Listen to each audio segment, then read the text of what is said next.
इनसे भी ज्यादा श्रीमती दोदावत बैठी हुई हैं वहाँ। उनको बहुत बधाई देता हूँ, इसलिए कि ये रचना संभव, मुझे कोई जानकारी नहीं है, लेकिन मैं इतना जानता हूँ कि संभव नहीं हो सकती थी जब तक उनकी सपोर्ट, उनकी इंस्पिरेशन, उनकी प्रेरणा इसमें शामिल ना हो। और आप सब पधारे यहाँ और इतनी देर से बैठे हुए हैं। मैं लंबा भाषण नहीं, लेकिन केरला राजभवन में जब इस पुस्तक का विमोचन हुआ तो भी मैंने कहा था कि बाकी तो जो ये कुल 1650 शब्द हैं इसमें, लेकिन इसमें 2 नंबर पे जो कविता है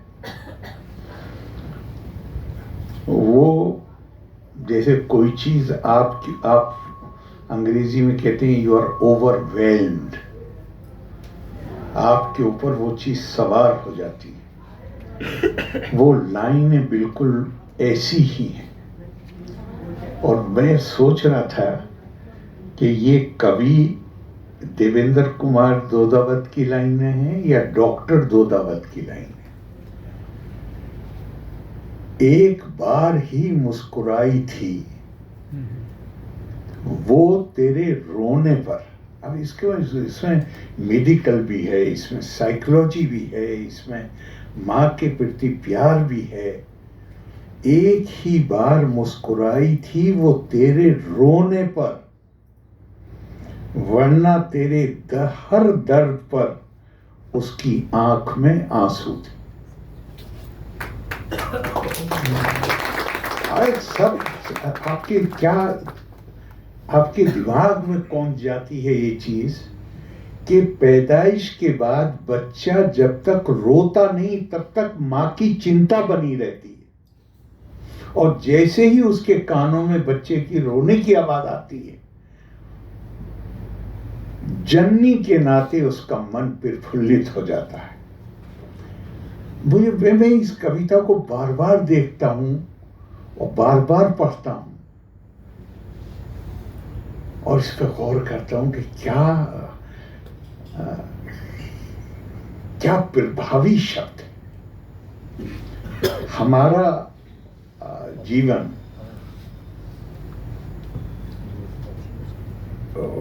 भारतीय परंपरा में ये माना गया है कि इंसान का, हमारा जीवन अपने आप में अच्छाई और बुराई, मृत्यु और जीवन के बीच का संघर्ष है। और बड़ी सुंदर लाइनें कही गई हैं। क्वाचिद वीणा वाद्यम क्वाचिदपि हा हेति रुदितम क्वाचिन नारी रम्या क्वाचिदपि जरा जरा वपु क्वाचिद विद्वद गोष्ठी क्वाचिदपि सुरा मत्ता कलह ना जाने संसारा किम अमृतमया किम विस्मया। एक ही वक्त में बहुत बहुत दिल को मोह लेने वाला संगीत, और उसी वक्त किसी और जगह मातम हो रहा है। यहां क्वाचिन नारी कहा गया है, लेकिन मैं कहता हूं खूबसूरती के लिए है, चाहे नारी हो चाहे पुरुष। एक तरफ वो लोग हैं जो बहुत देखने में सुंदर, आकर्षक, मनमोहक हैं। दूसरी तरफ वो लोग हैं जिनके शरीर गल और सड़ गए। एक तरफ विद्वत गोष्ठी, बौद्धिक आदान प्रदान हो रहा है। दूसरी तरफ शराब पी के आपस में झगड़ा हो रहा है। तो कवि ये कहता है कि ये संसार ये अमृतमयी है या ये विषमयी है, ये कोई नहीं जानता। खुद ऋग्वेद में आया है, यस्य छाया मृत्यु यस्य अमृतम। और महाभारत में आया है कि अमृतम चैव मृत्युस द्वयम देहे प्रतिष्ठितम सत्युर आपद्यते मोहात सत्य नापद्यते अमृतम। ये अमृत और विष, जैसे अंग्रेजी में कहते पैराडॉक्स, उसका मिश्रण है, वो हर तरफ भरा हुआ है। हमारा इम्तिहान क्या है, हमारी परीक्षा क्या है कि इसमें से हम कितना अमृत निकाल सकते हैं, सिर्फ अपने लिए नहीं। हमारे यहां लोक संग्रह की जो कल्पना है वो जबरदस्त है। सक्ता कर्मणि अविद्वांसा यथा कुर्वन्ति भारत कुर्यात विद्वान तथा असक्ता चिकीर्षु लोका संग्रहम। ये गीता का श्लोक। जिस तरह अज्ञानी आदमी अपनी स्वार्थ के लिए, अपनी ख्वाहिशों को पूरा करने के लिए, इच्छाओं की पूर्ति के लिए जी तोड़ मेहनत करता है और अपने अभीष्ट की प्राप्ति करता है, जो उसका डिजायर्ड ऑब्जेक्टिव है। उसी तरह भगवान कृष्ण अर्जुन से कह रहे हैं कि ज्ञानी पुरुष को भी उतनी ही मेहनत से काम करना चाहिए, उतनी ही लगन से काम करना चाहिए, लेकिन उसकी जो प्रेरणा होनी चाहिए वो स्वार्थ नहीं होना चाहिए। उसकी प्रेरणा चिकीर्षु, डिजायरिंग, उसकी इच्छा होना चाहिए लोका संग्रहम।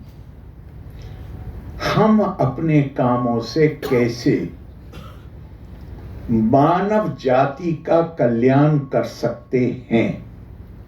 और मुझे ये लगता है कि ये कि छोटी सी किताब 1650 शब्द, क्या मार्मिक, हृदय को छूने वाली लाइनें हैं इसमें, छोटी छोटी सी कविता है। और आज के दौर में जहां हम हर कोई व्यस्त है, उतना समय भी नहीं है कि हम बहुत लंबी चीजों को पर अपना समय लगा सकें। उसमें ये दिल छोटी छोटी लाइनों में ऐसी सच्चाई बयान कर दी है। और हम क्या सुनते हैं और क्या पढ़ना पसंद करते हैं, या तो हम वो सुनना चाहते हैं और पढ़ना चाहते हैं जो खुद हमारे अंदर मौजूद है, या फिर वो सुनना और पढ़ना चाहते हैं जिसके बारे में हम अनभिज्ञ हैं। मुझे लगता है ये किताब उस श्रेणी में आती है कि इसमें अभिव्यक्त हर भावना हर किसी के अंदर पहले से मौजूद है। वो भले ही उसे कह ना पाता हो, उसके चेतन में भी नहीं तो अब चेतन में वो पहले से मौजूद है। तो मुझे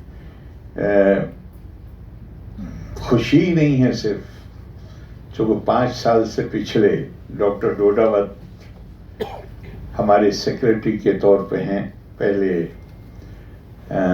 अब तो एडिशनल चीफ सेक्रेटरी की रैंक है, पहले सेक्रेटरी की रैंक थी। 5 साल से मेरे कार्यों के निर्वहन में उनका पूरा योगदान है। तो मैं ये कहूँ कि मुझे खुशी है, अकेले उससे काम नहीं चलेगा। मुझे गर्व है डॉक्टर डोडावत। और अभी मुझसे ज़्यादा अधिकारी इस विषय पे बोलने के डॉक्टर आनंद बोस हैं। वो खुद इतनी किताबें उन्होंने लिखी हैं और उन्होंने बताया पोइट्री के बारे में, काव्य के बारे में। तो हम प्रोज पढ़ते हैं। प्रोज को परिभाषित किया गया है, गद्य को परिभाषित किया गया है शब्दों का उत्कृष्ट संयोजन, और काव्य के लिए कहा गया है उत्कृष्ट शब्दों का उत्कृष्ट संयोजन। तो वो उत्कृष्ट शब्द, लेकिन मैं शायद सख्त शब्द प्रयोग कर रहा हूं। डॉक्टर डोडावत ने इतने आसान शब्दों का प्रयोग किया है, उत्कृष्ट हैं। उनके एक्सीलेंस में कोई, there is no doubt about their excellence, but they are so simple that anybody can understand it. तो मुझे बहुत बहुत बहुत खुशी है। और एक बार मैंने डॉक्टर डोडावत, जब मुझे पता चला कि एक कवि भी हैं, मैं नहीं समझता था कि, मुझे तो यही था कि IAS ऑफिसर है, लेकिन कवि भी हैं। तो मैंने इन्हें एक इकबाल का शेर सुनाया था, शायद इन्हें याद। इकबाल ने कहा कि राज जो सीना-ए फितरत में निहा होता है, the secret which is buried in the bosom of the nature, सबसे पहले दिले शायर पे आया होता है। That secret is first revealed to the heart of a poet. तो आपने उस वक्त ही आपकी किताब नहीं आई थी, लेकिन आपने जो मुझे पता चला था कि आप किसी दूसरे ऑफिसर ने बताया था, वो भी राजस्थान के ही हैं, केरला काडर के हैं। उन्होंने कहा आपको नहीं मालूम, वो तो हमें रोजाना अपनी कविता भेजते हैं। तो फिर जब मैंने इनसे बात की तो मैंने कहा मैं कि कवि के लिए इकबाल ने ये कहा है। और एक अरबी का शेर है, वो कमाल का है। वो कहा कि यलूहुल खित्ता फिल किरतासी दहर व कातिबहु रमीमुन फी तुराब। शब्द की ये ताकत है कि वो इंसान की तो सीमित आयु है, आपकी लंबी भी आयु हो तो भी सीमित है। तो ये शायर यहां कहता है कि शब्द की ये ताकत ये है कि जब लिखने वाला मनो मिट्टी के नीचे सो रहा होता है, उस वक्त भी ये शब्द कागज के ऊपर चमकते रहते हैं और अपनी रोशनी बखेरते रहते हैं। और दिल्ली के एक शायर थे, क्लासिक शायरों में दिल्ली के, यहाँ लोग मौजूद हैं, उन्होंने नाम सुना होगा, चूंकि वो रोमांटिक शायर थे तो वो पॉपुलर शायर भी थे। ज़ौक़ देहलवी। ज़ौक़ ने भी बड़ी खूबसूरत बात कही। ज़ौक़ ने कहा, रहता, मैं थोड़ा सा शब्द थोड़े कठिन है, मैं उसको अनुवाद कर दूंगा। रहता